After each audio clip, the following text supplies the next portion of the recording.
Hello everyone, so I hope you all are doing well. So start करते हैं आज का लेक्चर। लास्ट लेक्चर में हमने method of issue of shares, जो इस चैप्टर का बहुत बड़ा पार्ट है, बहुत बड़ा कंटेंट है, वो हमने खत्म कर दिया था। ठीक है, तो आज हम जो पढ़ने वाले हैं वो पढ़ने वाले हैं अलॉटमेंट ऑफ शेयर्स। ठीक है, सो हम किसे अलॉटमेंट ऑफ शेयर्स कहते हैं, इससे पहले हमें क्या करना पड़ता है, अलॉटमेंट ऑफ शेयर्स किसको अलाउड है करना, ये सारी चीजें हम इस सेक्शन में पढ़ेंगे। तो देखो, कंपनी कब अलॉटमेंट ऑफ शेयर्स करती है, जब कंपनी ने शेयर्स को इशू किया रहता है तो उसके बेसिस पे जो लोग हैं, जो एप्लीकेंट्स है, वो एप्लीकेशन सबमिट करते हैं और जब उसके बेसिस पे, एप्लीकेशन के बेसिस पे जब लोगों को शेयर्स दिया जाता है तो हम उसको अलॉटमेंट ऑफ शेयर्स कहते हैं। तो सबसे पहला स्टेप क्या है, कंपनी ने शेयर्स इशू करना चाहिए पब्लिक को। ठीक है, फिर दूसरा स्टेप क्या है, पब्लिक ने अप्लाई करना चाहिए। फिर तीसरा स्टेप क्या है, जो कंपनी है और कंपनी में कौन है, बोर्ड ऑफ डायरेक्टर है, उन्होंने एप्लीकेशन के बेसिस पे अलॉटमेंट करना चाहिए। अभी ये अलॉटमेंट एप्लीकेशन क्या है तो अभी मैं आपको बताती हूं। तो देखो, इन्होंने सुप्रीम कोर्ट ने जो अलॉटमेंट का डेफिनेशन दिया हुआ है वो कुछ ऐसा दिया हुआ है कि हम अलॉटमेंट किसको बोलते हैं, appropriation out of previously unappropriated capital of the company of certain number of shares to a person. अगर आपको याद है तो मैंने कुछ क्लासिफिकेशन ऑफ कैपिटल पढ़ाया था। क्लासिफिकेशन ऑफ कैपिटल में मैंने आपको ऑथराइज कैपिटल पढ़ाया था एंड उसमें इशूड एंड अनइशूड कैपिटल पढ़ाया था। इशूड कैपिटल वो कैपिटल जो ऑलरेडी आपने पब्लिक को ऑफर कर चुका है, वो अमाउंट का कैपिटल। अनइशूड कैपिटल मतलब वो कैपिटल जो आपने फ्यूचर रिक्वायरमेंट ऑफ कंपनी के लिए अभी भी कंपनी के ही पास अनइशूड करके रखा हुआ है, मतलब कि सेव करके रखा है। तो उसी अनइशूड शेयर्स मतलब कि अनएप्रोप्रिएटेड कैपिटल, आप बोल सकते हो इसको अनइशूड। ठीक है, उसी अनइशूड शेयर्स या कैपिटल में से जब आप इशू करते हो शेयर्स को तो हम उसको क्या बोलते हैं, हम उसको अलॉटमेंट बोलते हैं। ठीक है, तो आपको अपने अनइशूड कैपिटल में से इशू करना है पब्लिक को और पब्लिक आपको अप्लाई करेगी, देन आप अलॉटमेंट करोगे। देखो, एप्रोप्रिएशन मतलब डिस्ट्रीब्यूट करना एंड अनएप्रोप्रिएट मतलब अनडिवाइडेड, जो आपने पहले डिवाइड नहीं कर रखा था, तो उसका मीनिंग सेम ही है। Now as per this definition उन्होंने क्या बोला है, अलॉटमेंट मींस अलोकेटिंग मतलब giving the certain number of shares by board of director out of previously unallocated capital. और प्रीवियस बेसिस पे अगर आप देखोगे अनएलोकेटेड कैपिटल कौन सा था, हमारा अनइशूड कैपिटल था, जिससे अभी हमको इशू करना बाकी था, of the company to a person who have applied for the share. तो आपको वो 3 स्टेप्स याद रखने हैं कि आपको अनइशूड कैपिटल में से इशू करना है, फिर लोगों से एप्लीकेशन जमा करना है, मतलब उन्होंने अप्लाई करना चाहिए, देन उनके एप्लीकेशन के बेसिस पे आपने उनको अलॉटमेंट करना चाहिए। आगे वही डिटेल में दिया हुआ है। जो एप्लीकेंट्स है, दैट इज जो सब्सक्राइबर है, वो आपको सबमिट करेंगे application money plus application form, और उसी एप्लीकेशन मनी और एप्लीकेशन फॉर्म के बेसिस पे जो बोर्ड ऑफ डायरेक्टर हैं वो बोर्ड मीटिंग में एक रेजोल्यूशन पास करेंगे कि हमको इस एप्लीकेशन के थ्रू जितने भी एप्लीकेशन आए हैं उनको किस किस को हमको अलॉटमेंट देना है, किस किस को शेयर्स देना है। उसी प्रोसेस को हम क्या बोलते हैं, in detail allotment of shares. ठीक है, आपको समझ में आ गया।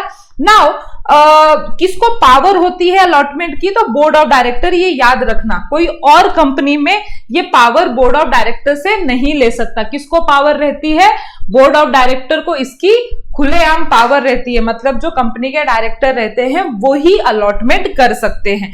नाउ अभी एक आपको टॉपिक दिया हुआ है कि कौन कौन सी कंपनी ने एज पर कंपनी एक्ट 2013 किन्होंने डीमैटेरियलाइज्ड फॉर्म में शेयर्स बांटना वो कंपलसरी है। मतलब कि डीमैटेरियलाइज फॉर्म हमने ऑलरेडी पढ़ा था, इलेक्ट्रॉनिक फॉर्म। आप एक शेयर सर्टिफिकेट के थ्रू, जिसको मैं बोल सकती हूँ फिजिकल फॉर्म में, आप इशू कर सकते हो, नहीं तो आपको इलेक्ट्रॉनिक फॉर्म में शेयर इशू करना पड़ेगा।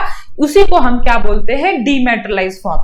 तो सेबी ने या कंपनीज एक्ट 2013 ने कुछ कंपनी ऐसी स्पेसिफाई किया हुआ है जिसको मैंडेटरी, जिसको कंपल्सरी कौन से फॉर्म में इशू करना है, डीमैटेरियलाइज फॉर्म में, मतलब they can't go for physical form. हाँ, जो कंपनीज स्पेसिफाइड नहीं है वो क्या फिजिकल फॉर्म में शेयर्स दे सकते हैं, यस दे सकते हैं, बट इन कंपनीज को तो electronic form that is dematerialise form में देना ही पड़ेगा। तो इसमें सबसे पहले कंपनी वो आती है जो कि पब्लिक ऑफर कर रही है 10 करोड़ से ऊपर।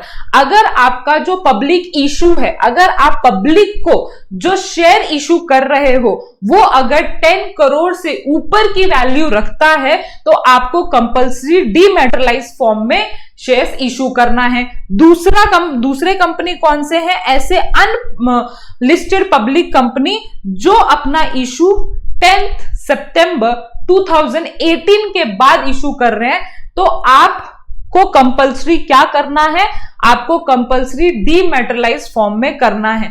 आपकी इंफॉर्मेशन के लिए बता दूं कि इधर लिस्टेड पब्लिक कंपनी को स्पेसिफिकली नहीं बताया हुआ है, बट लिस्टेड पब्लिक कंपनी अगर आप हो तो अगर आप 2 रुपए के भी शेयर्स दे रहे हो तो वो आपको इलेक्ट्रॉनिक फॉर्म में ही लगेगा। तो ये हम कहीं ना कहीं एसपी में पढ़ लेंगे, इधर स्पेसिफिकली नहीं दिया हुआ है, बट मैं आपकी इंफॉर्मेशन के लिए बता दूं कि कहीं ना कहीं एक्ट में ये क्लैरिफिकेशन दिया हुआ है कि अगर आप लिस्टेड कंपनी हो तो आपको डीमैटेरियलाइज्ड फॉर्म में ही शेयर्स कंपल्सरी इशू करना जरूरी है। और अगर आप अनलिस्टेड पब्लिक कंपनी हो तो अगर आप इशू कर रहे हो 10 सितंबर 2018 के बाद तो आप डीमैटेरियलाइज्ड फॉर्म में ही करोगे।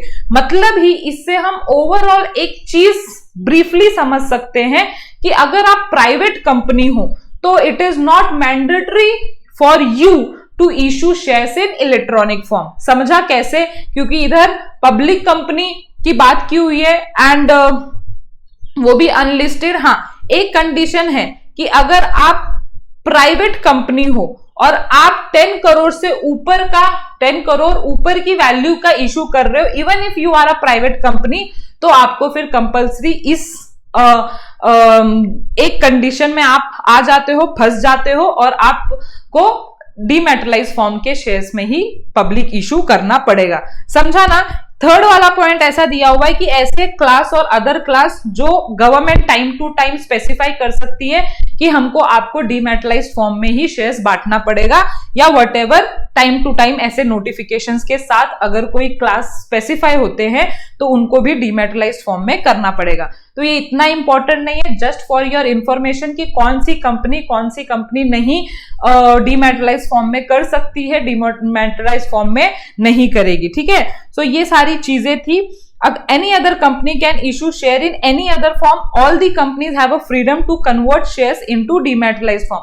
अगर प्राइवेट कंपनी 10 करोड़ से नीचे का भी शेयर इशू कर रही है बट दे वांट कि हमको डीमैटेरियलाइज्ड फॉर्म में करना है तो वो कर सकती है। देखो, कंपल्शन इस चीज का है कि आपको डीमैटेरियलाइज्ड फॉर्म में करना है, इस चीज का नहीं है कि अगर मतलब कि अगर आप करना चाहते हो तो नहीं कर सकते क्या? नहीं, उसमें भी आपको एक फ्रीडम दिया हुआ है कि अगर इस कंडीशन के विद इन नहीं आ रहे हो, आप इसके स्कोप के बाहर जा रहे हो, बट आप डीमैटेरियलाइज्ड फॉर्म में करना चाहते हो तो भी आपको क्या है, फुल फ्रीडम है to do it in a dematerialised form. ये फ्रीडम क्यों दिया हुआ है? क्योंकि कभी भी ऑनलाइन जो सिस्टम है वो ज्यादा अच्छा रहता है ऑफलाइन सिस्टम से।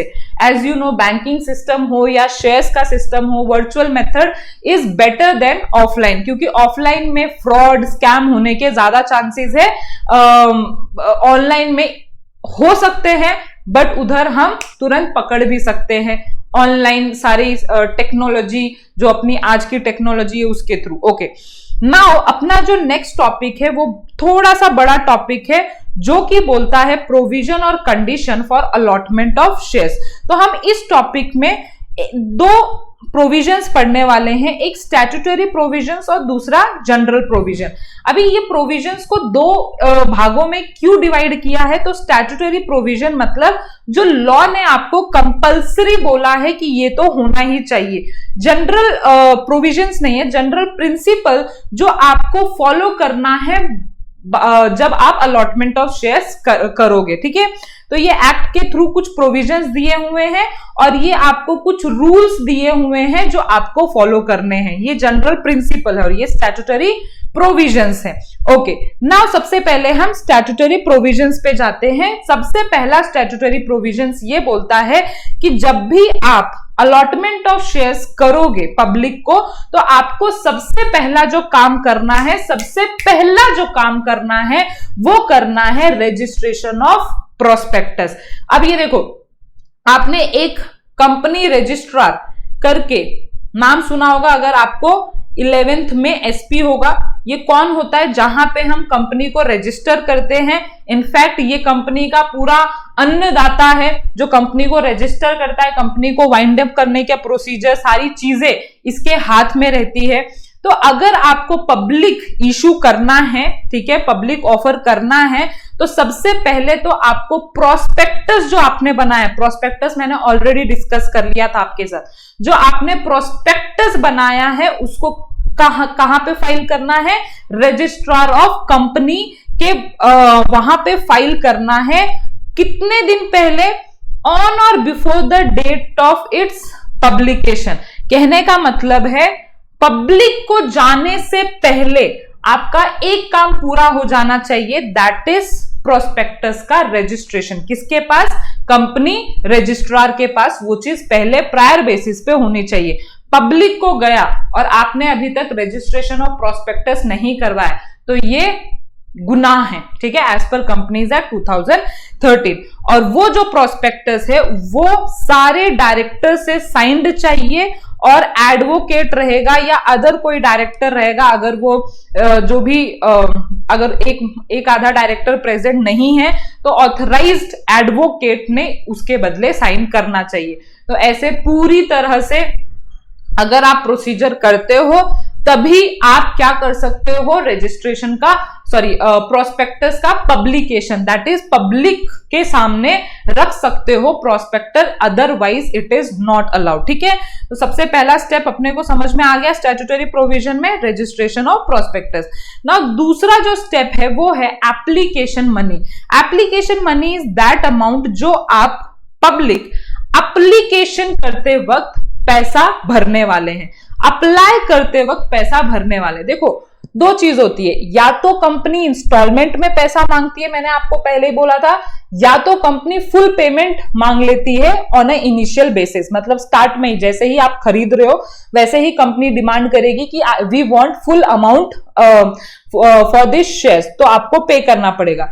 लेकिन अगर इंस्टॉलमेंट बेसिस पे कंपनी पैसा मांग रही है तो कंपनी की एक जिम्मेदारी है कि उन्होंने एप्लीकेंट से at least 5% nominal amount of shares तो मांगना ही चाहिए। मिनिमम कितना होना चाहिए? मिनिमम 5% ऑफ फेस वैल्यू या नॉमिनल वैल्यू ऑफ शेयर्स होना ही चाहिए। मतलब अगर 10 रुपए का शेयर है तो आपने 5% आता है 0.5 रुपीज, ठीक है, तो इतना तो कलेक्ट होना ही चाहिए। अगर आप नेक्स्ट लाइन में देख रहे हो तो उन्होंने ये स्पेसिफाई किया है अदर देन पब्लिक कंपनी, ठीक है। अगर आप अदर देन पब्लिक कंपनी मतलब अगर एक प्राइवेट कंपनी हो तो आपको ये रूल अप्लाई होगा। लेकिन अगर आप एक पब्लिक कंपनी हो तो आपको दूसरा रूल अप्लाई होगा, दैट इज आपको एप्लीकेशन मनी के एप्लीकेशन फॉर्म के साथ आपको 25% ऑफ फेस वैल्यू या नॉमिनल वैल्यू ऑफ शेयर्स को कलेक्ट करना है। अगर आपका ₹10 का शेयर्स है तो आपको मिनिमम इधर कितना कलेक्ट करना पड़ेगा? 2.5 रुपीज तो कलेक्ट करना पड़ेगा if your face value is 10। और ये मिनिमम की बात चल रही है। मिनिमम मतलब आप मैक्सिमम कितना भी कलेक्ट कर सकते हो क्या? Yes, up to face value, up to your amount of shares, जितना भी बनता है आप उतना मैक्सिमम कलेक्ट कर सकते हो। We are here talking minimum amount, ठीक है, in case of other than public company या in case of public company. समझ में आ रहा है क्या आपको? ओके, नाउ सेकेंड जो थर्ड पॉइंट है वो आपने कुछ सुना है मिनिमम सब्सक्रिप्शन। मैंने आपको बहुत बार एक मिनिमम सब्सक्रिप्शन जैसा वर्डिंग आपको पहले ही इंट्रोड्यूस कर दिया है, जहां पे मैंने आपको बोला था कि कंपनी को एक मैंडेटरी रिक्वायरमेंट होता है, जब भी कंपनी पब्लिक इशू करती है तो पब्लिक इशू के टाइम पे कंपनी का क्या होना चाहिए, सब्सक्रिप्शन, मिनिमम सब्सक्रिप्शन तो होना ही चाहिए। मतलब अगर आप 100 शेयर्स पब्लिक को दे रहे हो तो इधर मिनिमम रिक्वायरमेंट है कि पब्लिक ने कितना भाव देना चाहिए आपको, 90% का भाव तो देना चाहिए। मतलब 90 शेयर्स आपके अप्लाइड तो हो ही जाना चाहिए। अब इतना क्यों? क्योंकि as per SEBI, as per company law ऐसा माना जाता है कि अगर आप 90% भी कलेक्ट नहीं कर पा रहे हो तो you don't have a right to stay in a market only. मतलब स्टॉक एक्सचेंज पे आप लिस्ट करने लायक नहीं हो, क्योंकि आपके 90% ऑफ शेयर्स भी लिस्ट सब्सक्राइब नहीं हो रहे। तो ये क्या है? तो मिनिमम देखो इधर, minimum amount of shares that must be taken or bought by the subscriber, और वो कितना है? So SEBI has stated minimum subscription to be 90% of shares, to be 90%, मतलब 90% जो भी आपका पब्लिक इशू है उसका तो सब्सक्रिप्शन हो जाना चाहिए। और ये जो भी अमाउंट रहेगा वो कितने दिन में कलेक्ट हो जाना चाहिए? 30 डेज में तो भी कलेक्ट हो जाना चाहिए from what issue of prospectus. तो अगर आप आज के दिन प्रोस्पेक्टस पब्लिक को देते हो तो 30 दिन के अंदर अंदर आपका ये 90% of issue, that is minimum subscription, collect हो जाना चाहिए। ठीक है, अगर आप आज के दिन पब्लिक प्रोस्पेक्टस इशू कर रहे हो तो काउंट 30 डेज आगे वाला, और वो 30 डेज जो भी डेट आएगा उस डेट से पहले पहले आपका मिनिमम सब्सक्रिप्शन आपके हाथ में होना चाहिए। और अगर मिनिमम सब्सक्रिप्शन नहीं हुआ तो ऐसा लॉ है कि आपको सारा का सारा पैसा क्या करना पड़ेगा?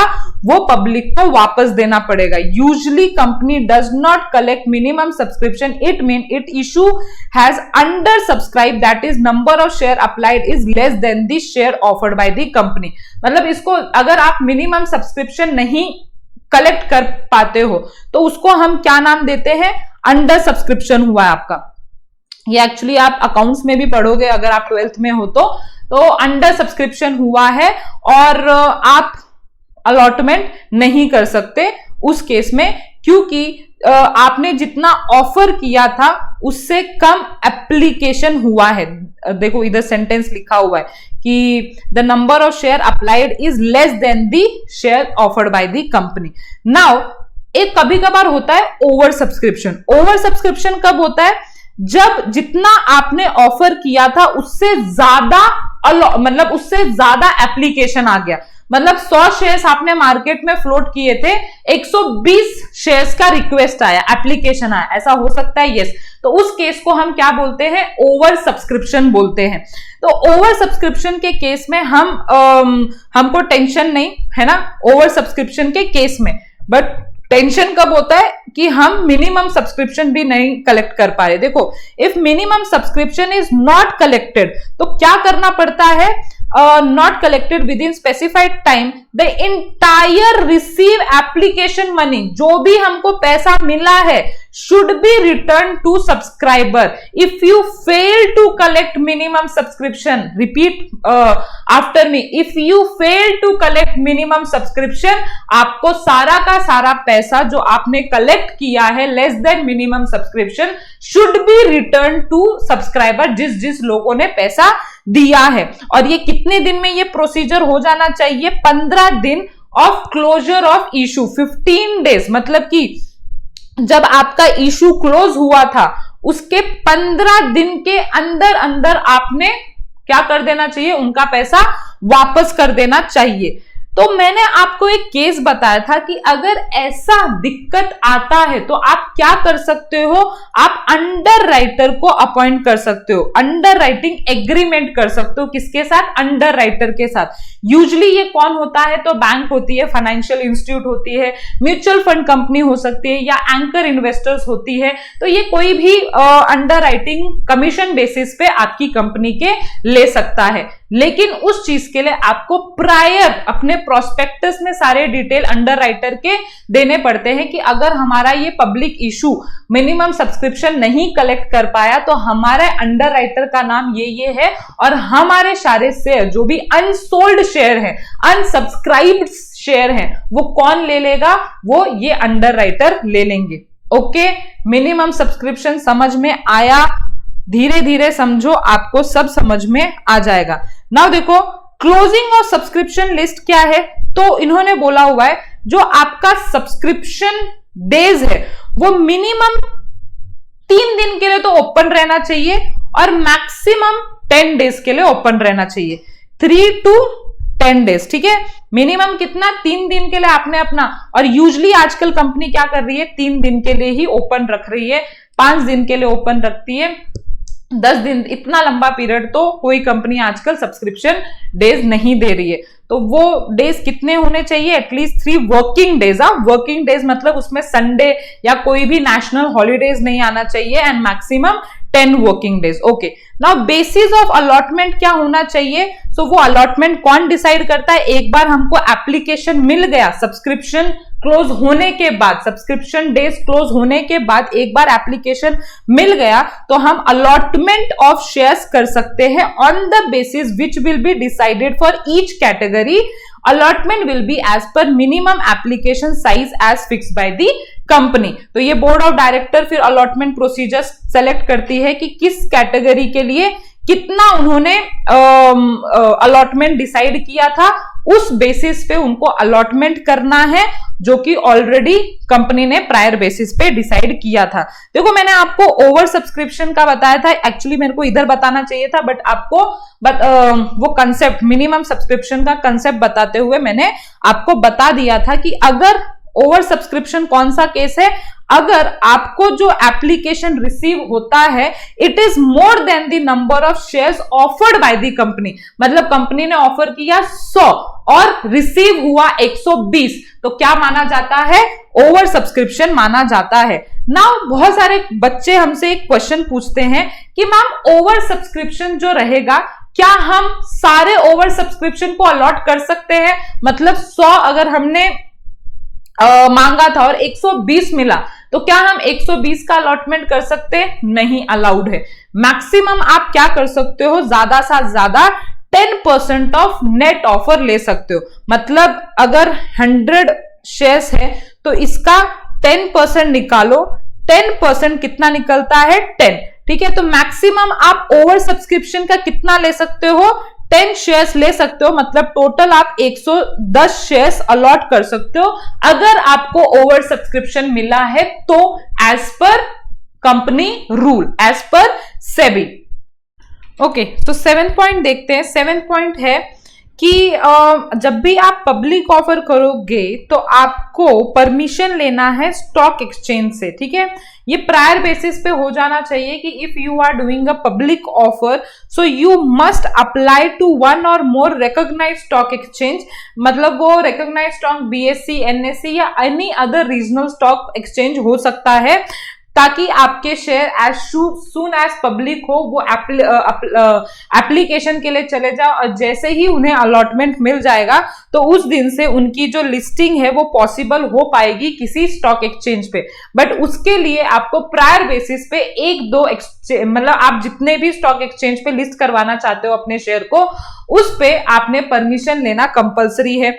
और प्रोस्पेक्टस को इशू करने से पहले ये भी ध्यान देना कि आपके प्रोस्पेक्टस में उस स्टॉक एक्सचेंज का नाम मेंशन होना चाहिए। मतलब प्रायर बेसिस देख रहे हो कितना प्रायर है कि जब भी आप अपना प्रोस्पेक्टस प्रिंट करोगे तो उससे पहले, मतलब रजिस्ट्रेशन ऑफ प्रोस्पेक्टस से पहले ही आपका ये डिसाइड हो जाना चाहिए कि आप कौन से स्टॉक एक्सचेंज पे अपने शेयर्स को लिस्ट करना चाहते हो, ठीक है, क्योंकि उन्होंने बोला है कि वो प्रोस्पेक्टस में मेंशन होना चाहिए। Now 8th one is appointment of manager to issue and various agencies. अभी लास्ट जो स्टैट्यूटरी प्रोविजन है रिगार्डिंग अलॉटमेंट ऑफ शेयर्स ये बोलता है कि जब भी आप शेयर्स को अलॉटमेंट करने का सोच रहे हो तो then you have to appoint some agents, some agencies जो आपके बिहाफ पे काम करेंगे। जैसे कि आपको पता होगा या नहीं पता होगा, लेट मी टेल यू कि जब भी पब्लिक ऑफर करते हैं और पब्लिक ऑफर के थ्रू जो भी एप्लीकेशन आता है वो कंपनी उसका बुक एंट्री नहीं करती है, वो कंपनी के बुक रनर करते हैं जो कि एज गुड एज कंपनी के एजेंट्स होते हैं। तो ये सारे जो प्रोसीजर्स है IPO and FPO public offer का जो भी सारा प्रोसीजर होता है वो कंपनी के हाथ में नहीं रहता है, वेरियस एजेंसीज के हाथ में रहता है जो कि मैंडेटरी कंपनी को अपॉइंट करना रहता है। Now you know book runner कौन होता है, आपको लीड मर्चेंट का नाम भी आपने सुना होगा, मैंने आपको बोला था लीड मर्चेंट जो सारा देखता है कि कितना पैसा आया कितना पैसा गया, ये सारी चीजों का हिसाब किताब रखना। फिर हमने अंडर राइटर देखा हुआ है, वो भी एक एजेंट की तरह ही काम करता है जो अनसोल्ड शेयर रखता है। तो ऐसे बहुत सारे एजेंसीज एंड बहुत सारे आपको मैनेजर्स को अपॉइंट करना रहता है ऑन बिहाफ ऑफ यू जो काम करे। Okay, now company has to appoint one or more merchant banker to act as a manager to public issue. It also has to appoint registrar to issue, collecting banker, underwriting to issue, broker to issue, certified syndicate bank, advertising agent etc. मतलब ये सारे लोग present होना चाहिए। ये एक mandatory requirement है कि आपको ऐसे लोगों को अपॉइंट करना ही है, क्योंकि ये कंपनी को खुद से काम करना अलाउड ही नहीं है।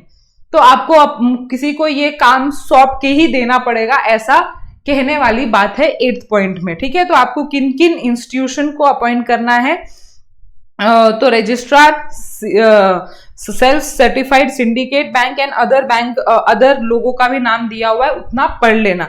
तो आई होप आपको ये पूरा जो भी हमने पार्ट पढ़ा वो आपको समझ में आ गया है। नाउ नेक्स्ट पार्ट हम पढ़ेंगे जनरल प्रिंसिपल। ठीक है, स्टैट्यूटरी प्रोविजन के बाद कुछ ऐसे छोटे मोटे जनरल प्रिंसिपल है, रूल्स एंड रेगुलेशंस है जो आपने मैंडेटरी फॉलो करने चाहिए। तो देखो, these are rules that company must follow in addition to the provision of Companies Act 2013। तो मैंने आपको पहले ही इन दोनों में डिफरेंस बता दिया था कि हमको स्टैट्यूटरी प्रोविजंस क्या बोलते हैं और हमको वेट अ मिनट, किधर गया वो, हाँ, स्टैट्यूटरी प्रोविजंस वो जो एक्ट के थ्रू हमको फॉलो करने पड़ते हैं और ये जनरल रूल जो हमको फॉलो करने पड़ते हैं। तो लेट्स सी कौन कौन से ऐसे जनरल रूल है। तो सबसे पहले जनरल रूल तो आपको पता ही है कि जो एप्लीकेशन अलॉटमेंट का जो पूरा जिम्मा रहता है वो बोर्ड को रहता है, वही अथॉरिटी, मेन अथॉरिटी रहती है टू अलॉट शेयर्स। ठीक है, और अलॉटमेंट के लिए आपको अलॉटमेंट कमेटी भी बनानी पड़ती है, वो हम procedure of allotment of shares में देखेंगे कि किस किस को अलॉटमेंट कमेटी बनानी पड़ती है। वो बोर्ड ही रहते हैं, बस सेलेक्टेड डायरेक्टर रहते हैं अलॉटमेंट कमेटी में। नाउ सेकेंड थिंग इज, कभी भी जब भी आपने अलॉटमेंट करना चाहिए वो एप्लीकेशन के अगेंस्ट ही आप करोगे। मतलब मैंने आपको बोला था सबसे पहले कंपनी पब्लिक ऑफर करती है, फिर एप्लीकेशन होता है, देन उस एप्लीकेशन के बेसिस पे ही अलॉटमेंट होता है। ऐसा नहीं हो सकता है कि किसी इंसान ने एप्लीकेशन के बिना ही अलॉटमेंट पा लिया। तो a company can allot share only if it has received the written application of shares from the applicant. Clear? Now reasonable time. Reasonable time मतलब कि कंपनी ऐसा नहीं कर सकती है कि आपसे एप्लीकेशन मंगवाया और उन्होंने 6 महीने के बाद अलॉटमेंट किया था। इनफैक्ट ये ऐसा एक केस भी हुआ था इंडियन कॉन्ट्रैक्ट एक्ट में, जहां पे एक कंपनी ने पैसे मंगवाए, मतलब कि पब्लिक ऑफर किया और उनको जो अलॉटमेंट दिया वो 6 महीने के बाद दिया। तो इट इज नॉट पॉसिबल, क्योंकि इसका अब कंपनीज एक्ट में प्रॉपर रूल आ गया है कि with in 60 days allotment shall be with in 60 days. कहां से काउंट करना है, जब जिस दिन से आपको एप्लीकेशन मनी मिला, मतलब जिस एप्लीकेशन किस दिन मिलता है, जिस दिन आपको एप्लीकेशन फॉर्म सबमिटेड किया जाता है, तो उस दिन से 60 डेज तक आपको टाइम है, मतलब अप्रोक्सिमेटली 2 मंथ का टाइम है जहां पे आप अलॉटमेंट कर सकते हो। उससे ज्यादा दिन आपने नहीं लेना चाहिए। और अलॉटमेंट कब से स्टार्ट होना चाहिए, 5th day from the date of issue of prospectus. तो आपने जब भी अपना प्रोस्पेक्टस इशू किया होगा उस दिन के 5th डे से आप अपना अलॉटमेंट प्रोसीजर चालू कर सकते हो, ऐसा बोलने वाली बात है। Okay, now absolute and unconditional allotment क्या है? एब्सोल्यूट एंड अनकंडीशनल मतलब एक बार आपने प्रोस्पेक्टस में अपने कंडीशंस डाल दिए, उस बेसिस पे एप्लीकेशन मिल गया लोगों का, उसके बाद आपने कोई भी कंडीशन नहीं डाल सकते हो। मतलब वो फिर जो अलॉटमेंट होना चाहिए वो without any condition, that is unconditional allotment होना चाहिए, क्योंकि आपने सारे कंडीशन जो थे वो मेंशन कर दिए होंगे एप्लीकेशन के टाइम पे। जब हमने अप्लाई किया और जब अलॉटमेंट की बारी आई तो ऐसा नहीं कि बोर्ड ऑफ डायरेक्टर बोल रहे नहीं नहीं आपको इतना पैसा देना पड़ेगा, ये या हमारी ये कंडीशन है तब हम आपको अलॉटमेंट करेंगे। No, this is not fair and this is not allowed as per this rule. So share should not be allotted on same, should allotted on the same term as stated in prospectus. तो उसी terms and condition के साथ allotment हो जाना चाहिए जो आपने अपने प्रोस्पेक्टस या एप्लीकेशन फॉर्म में दिया था। No change in the term of allotment and new condition can be added at the time of allotment। मतलब उन्होंने अप्लाई किया और आपने नए कंडीशन रख दिए, ऐसा नहीं होना चाहिए। नाउ कम्युनिकेशन, जब जैसे ही आप अलॉट करो तो ये सब की जो कम्युनिकेशन है वो किसको मिल जाना चाहिए? ये सब की कम्युनिकेशन कि अलॉटमेंट हो चुका है, ये सब कम्युनिकेट हो जाना चाहिए किसको? एप्लीकेंट को। ठीक है, मतलब ऐसा नहीं कि आपने उसको अलॉटमेंट दे दिया और उसके साथ कम्युनिकेट ही नहीं किया कि अलॉटमेंट हुआ है। तो you must send him letter of allotment या अलॉटमेंट एडवाइस इन्फॉर्मिंग हिम कि हमने आपको अलॉटमेंट कर दिया है। तो लेटर गिव्स द डिटेल कितने नंबर ऑफ शेयर्स अलॉट किए हैं, अलॉटमेंट मनी कितना पे करना है, क्योंकि आपने सिर्फ एप्लीकेशन मनी पे किया है तो कुछ अलॉटमेंट मनी है क्या जो पे करना है। तो ये सारी इंफॉर्मेशन देते हुए आप जो अलॉटीज हैं उनको ये इन्फॉर्म करोगे कि हमने अलॉटमेंट किया है। कौन करेगा? Board of director. ठीक है, मतलब बोर्ड ऑफ डायरेक्टर नहीं, सेक्रेटरी करेगी on behalf of board of director. Now last one is, कोई भी अलॉटमेंट किसी भी लॉ के कॉन्ट्रावेंशन से नहीं होना चाहिए। जैसे इंडियन कॉन्ट्रैक्ट एक्ट में एक रूल है, क्या रूल है कि जो माइनर है मतलब लेस देन 18 ईयर है वो एलिजिबल नहीं है किसी के साथ भी कॉन्ट्रैक्ट करने के लिए। तो आपने ऐसा नहीं कर देना चाहिए कि आपने उनको अलॉटमेंट दे देना चाहिए जो एक्चुअली माइनर है, क्योंकि ये कॉन्ट्रावीन कर रहा है किसको? अदर लॉ को। कंपनी लॉ को कॉन्ट्रावीन नहीं कर रहा, बट ये अलॉटमेंट, ये सारा एग्रीमेंट कॉन्ट्रावीन कर रहा है अदर एग्रीमेंट के हिसाब से, अदर लॉ के हिसाब से। तो आपको ये भी देखना है कि सारे जो अलॉटमेंट हुए हैं वो एग्जिस्टिंग लॉ एंड सारे एक्ट को फॉलो करते हुए अलॉटमेंट हुआ है। तो you should not breach any laws. तो ये था हमारा statutory provisions and general principle. अगर आपको स्टिल कोई डाउट है, अगर आपको कोई पॉइंट नहीं समझा है तो you can write in comment box. I hope आप अच्छे से पढ़ रहे हो। मुझे कमेंट बॉक्स में जरूर मेंशन करना कि आप लोगों का कैसा पढ़ाई चल रहा है। कुछ आपको एसपी में ऐसे कुछ एडिशंस चाहिए क्या जो हमारी तरफ से रिक्वायर्ड है, क्योंकि हम आपका बेस्ट ही चाहते हैं। ठीक है, so I hope you are all are studying well. सो मिलते हैं हम नेक्स्ट लेक्चर में with our procedure for allotment of shares. Till then, bye bye.